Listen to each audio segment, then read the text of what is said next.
Regional ring road, radial రోడ్స్తో పాటు తెలంగాణ రాష్ట్రానికి వచ్చే పెట్టుబడులను ఒత్తిడితో ఇతర రాష్ట్రాల కేంద్ర ప్రభుత్వం తీసుకెళ్తున్నప్పుడు మీరు అడ్డుకోకుండా ప్రేక్షక పాత్ర వహించిందని చెప్పి ఈ ప్రాంతంలో చదువుకున్న వాళ్ళు పేదలందరూ ఆలోచన చేయబట్టి ఈరోజు బీజేపీకి పరిస్థితి దాపురించింది.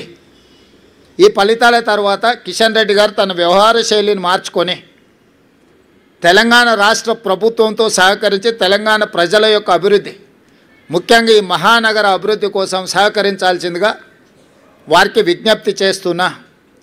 ఇది భూకంపం ముందు జరిగిన చిన్న ప్రకంపన మాత్రమే భారతీయ జనతా పార్టీకి. ఈ ఇండికేషన్ కిషన్ రెడ్డి గారు అర్థం చేసుకుంటే భవిష్యత్తులో వారి యొక్క రాజకీయ పరిస్థితి కాస్తైనా మెరుగ్గా ఉంటుంది. కాబట్టి వారు ఈ ఫలితాలను విశ్లేషించుకొని ముందుకు రావాల్సిందిగా. కాంగ్రెస్ పార్టీ ఎన్నికలు వచ్చినప్పుడే రాజకీయాలు మాట్లాడుతుంది, మిగతా సమయంలో రాజకీయాల జోలికి వెళ్ళాం, రాజకీయ విమర్శలు చేయము. సంక్షేమము అభివృద్ధిని రెండు కళ్ళలాగా భావించి ముందుకు వెళ్ళాలనుకుంటున్నాము. కిషన్ రెడ్డి గారు, తెలంగాణ రాష్ట్ర ముఖ్యమంత్రిగా మిమ్మల్ని సాదరంగా ఆహ్వానిస్తున్న సచివాలయానికి రండి. కేంద్రంలో మన పెండింగ్ ఉన్న ప్రాజెక్టుల విషయంలో మనం చర్చించుకుందాం. మేము ఎన్నిసార్లు మీటింగ్ పెట్టినా రాలేదు. నేను మా ఉప ముఖ్యమంత్రి గారికి సూచన చేసి ఢిల్లీలో కూడా పెడితే కిషన్ రెడ్డి గారు రాలేదు.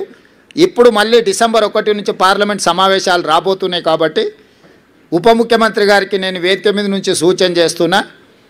కేంద్ర ప్రభుత్వం దగ్గర అనుమతుల కోసం ఎదురు చూస్తున్న మన ప్రాజెక్టులు, మనకు ఇవ్వవలసిన నిధుల విషయంలో అందరు పార్లమెంట్ సభ్యులను, లోక్సభ రాజ్యసభ సభ్యులతో పాటు కేంద్రంలో మంత్రులుగా ఆటోమేటిక్గా వాళ్ళు ఉంటారు కాబట్టి వాళ్ళతోనే ఒక సమీక్ష, మన చీఫ్ సెక్రటరీ మన అధికారులతోనే ఒక సమీక్ష పెట్టి ఒక నివేదిక రూపంలో వాళ్ళకి ఇవ్వవలసిందిగా ఉప ముఖ్యమంత్రి బట్టి విక్రమార్క గారికి నేను సూచన చేస్తున్నా.